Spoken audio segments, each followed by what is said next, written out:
Ready? Start.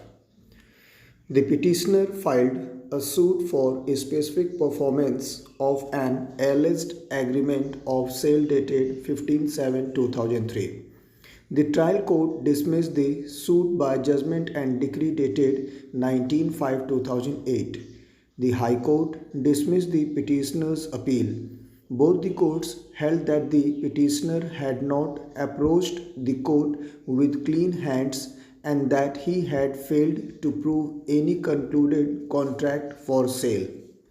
High Court found that the defendants in the suit were also not above board in their conduct. It was found that both sides were guilty of having lied on oath and deserved to be prosecuted.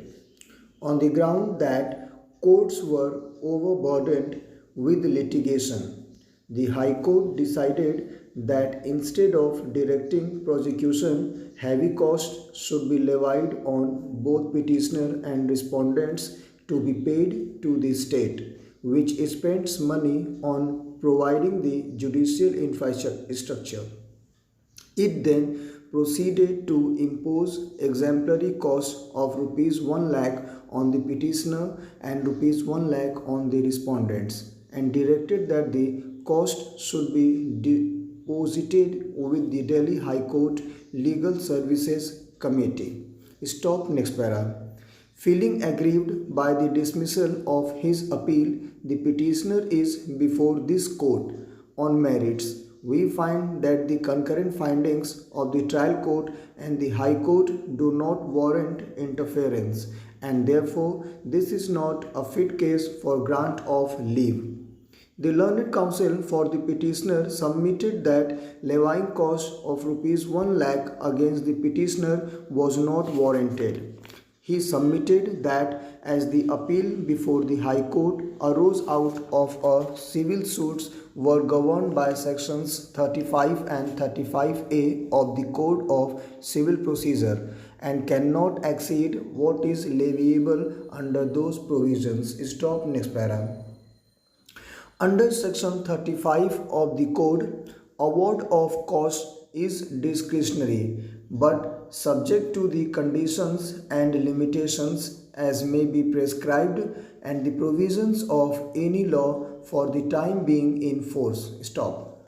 Under section 35A, compensatory cost for vexatious claims and defences may not exceed to rupees 3,000. Further, the primary object of levying costs under sections 35 and 35A of the Code is to recompense a litigant for the expense incurred by him in litigation to vindicate or defend his right.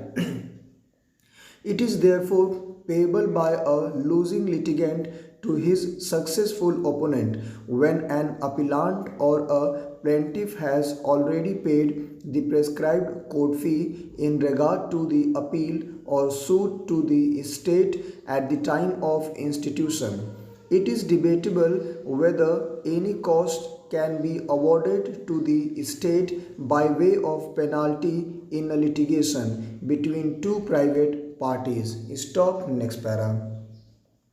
One view has been that the provisions of sections 35 and 35A of the Code do not in any way affect the wide discretion vested in by High Court in exercise of its inherent power to award costs in the interests of justice in appropriate civil cases. Stop. The more sound view, however, is that though award of cost is within the discretion of the court, it is subject to such conditions and limitations as may be prescribed and subject to the provisions of any law for the time being in force.